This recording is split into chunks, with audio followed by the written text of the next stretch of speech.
NCC air wing कैसे ले अगर आपके स्कूल में एनसीसी एयरविंग नहीं है तो आप कैसे ले सकते हैं। जी साथियों, आज हम लोग बात करेंगे एनसीसी एयरविंग कैसे लें।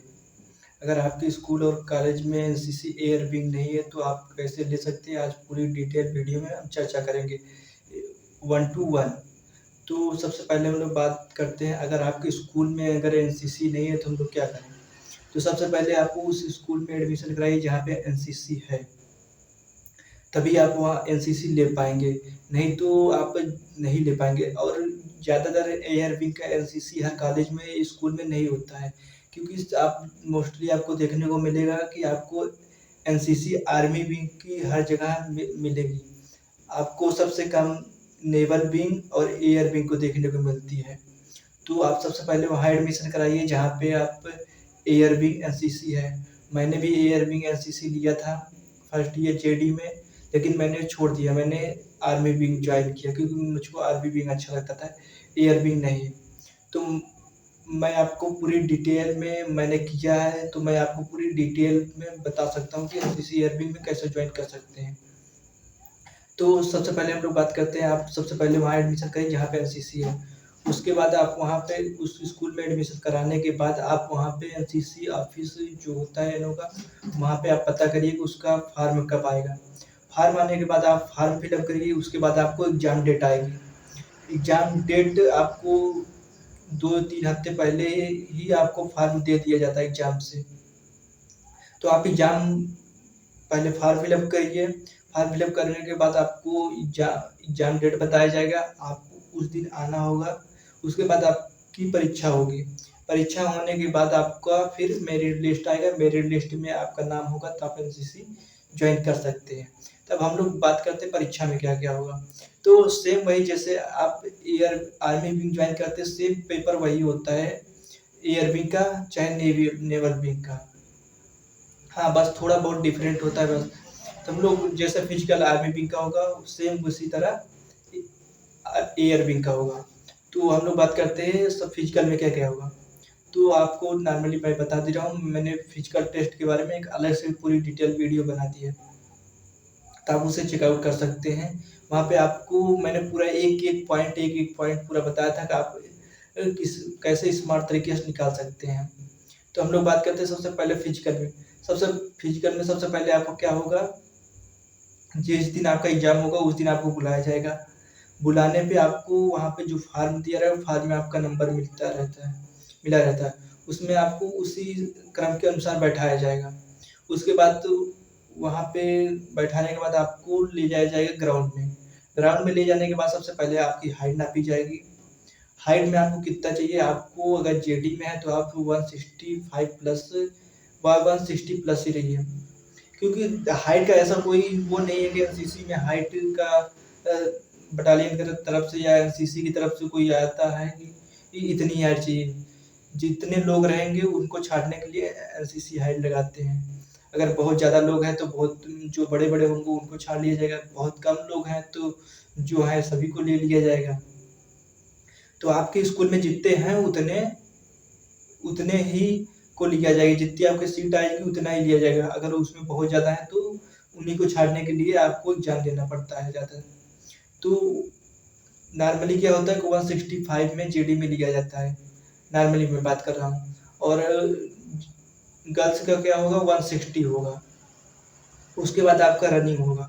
रनिंग में आपको जेडी में तो 800 मीटर का तैयार कर लीजिए, 1600 मीटर भी हो सकता है तो आप 1600 मीटर तैयार रखिए। अगर आपके में लेने वाले कम है तो 800 करा देंगे, 400 करा देंगे। अब जैसे मेरे में 100 ही मीटर कराए थे, लेकिन 100 मीटर में जो टॉप पे था, टॉप 5 में उन्हीं को केवल लिया, बाकी सबको निकाल दिया पहले ही। तो आप सोच सकते हो कि आपकी रनिंग अच्छी नहीं होगी तो आप नहीं ले सकते हैं। क्योंकि जब अगर रनिंग में ही टॉप 5 को ले लिए, बाकी सबको निकाल दिए तो आप आगे की परीक्षा दे ही नहीं पाओगे। तो आपको आने का चांस ही नहीं रहता है। आप अगर आपकी हाइट है तो आप हाइट में बच गए तो सबसे पहले आपका हाइट लगाएँ, अगर हाइट में बच गए तो उसके बाद आपका रनिंग हुआ। रनिंग में टॉप 5 को लिए थे, मैंने फर्स्ट मारा था रनिंग में। उसके बाद आपका आएगा पेपर लिखित। उससे पहले आपको मेडिकल वहीं पे करेक्ट कर लेते हैं क्योंकि ग्राउंड में ही मेडिकल कर लेते हैं। तो आप मेडिकल में अगर आपको कोई मेजर इंजरी नहीं है जैसे आपका टैटू है तो कोई दिक्कत नहीं, अगर मेजर इंजरी नहीं है तो आपका सिलेक्शन हो जाएगा आराम से। बस आपको नौकरी नहीं होना चाहिए बस, अगर नौकरी है तो छाँट देते हैं। हाँ, एक लोग को डाउट होता है, बहुत से लोगों को अगर हमारे चश्मा लगा है तो क्या मुझे एनसीसी नहीं मिलेगा? और कुछ लोगों को होता है दाँत खराब होता है या कीड़े लग जाते हैं, तो उनका भी। तो ऐसा कुछ नहीं है, जिनके पास चश्मा लगा होता है उनका बस नंबर कुछ माइनस कर देते हैं, आप तो नंबर उनका थोड़ा बहुत माइनस होता है। तो वो नंबर आप रनिंग में, पेपर में एडजस्ट कर सकते हैं। तो आप आराम से, इसमें कोई दिक्कत उतना नहीं होता है, चश्मा पे ज़्यादा ध्यान नहीं देते हैं। उस बहुत लोग होते हैं जो चश्मा लगाते हैं। तो आपका मेडिकल वहाँ पे हो जाता है, मेडिकल के बाद आपको फिर पेपर बुलाया जाता है, पेपर में, रिटन पेपर में। रिटन पेपर में क्या होता है, GK, general knowledge, current affair और आप एयर विंग से जो रिलेटेड कुछ क्वेश्चन होते हैं उसको आप देख लीजिए। क्योंकि आर्मी विंग में केवल क्या होता है, करंट अफेयर, जनरल नॉलेज होता है, तो एयर विंग में थोड़ा क्वेश्चन आता है एयर विंग से। और उसके बाद आपको फिर इंटरव्यू होता है। इंटरव्यू ज़्यादा हार्ड नहीं होता है, आपको सिर्फ कॉन्फिडेंस से देखा जाता है। जैसे कुछ लोग क्या होते हैं कि जब इंटरव्यू नाम सुनते हो तो उनको, जब बैठ सामने जाते हैं तो वो अंदर से एक हेजिटेशन होता है, वो नहीं बोल पाते हैं। आप बोलना चाहते हैं तो तब भी आपसे मुँह से आवाज़ ही नहीं निकलती। आप रिलेट कर पा रहे होंगे कि ऐसा कई बार होता है, जब हम लोग अगर जो मंच पे नहीं जाता है, जैसे अगर कोई मंच पे नहीं चढ़ा है कभी, तो अगर उसको मंच पे चढ़ा दिया जाए तो वो बोल ही नहीं पाता, उसकी आवाज़ ही नहीं निकलती, पैर काँपने लगते हैं। तो जब इंटरव्यू होता है तो यही हाल होता है लोगों का, कि उनको बोल ही नहीं पाते, वहाँ बैठते हैं तो डर रहता है, शरीर में कँपकँपी होती है। तो वो सिर्फ़ आपका कॉन्फिडेंस देखेंगे, इतना ज़्यादा हार्ड क्वेश्चन नहीं पूछेंगे कि आपको कोई दिक्कत होगा। आप नॉर्मली इज़िली निकाल, आप कॉन्फिडेंस में जाइए, आपका हो जाएगा। और एयर विंग में उतना ज़्यादा हार्ड नहीं होता है, आप बहुत इज़िली निकाल सकते हैं एग्ज़ाम। अब हम लोग बात करते हैं थोड़ा बहुत, जो आप फिज़िकल टेस्ट में कैसे इज़िली क्वालीफ़ाई कर सकते हैं। जो कुछ महत्वपूर्ण गलतियाँ होती है, जो मैंने भी देखा है कि यहाँ-यहाँ गलती ज़्यादा करते हैं। तो सबसे पहले होता है कि हम लोग जब जिस दिन पेपर होता है हमें जल्दी सुबह बुलाया जाता है।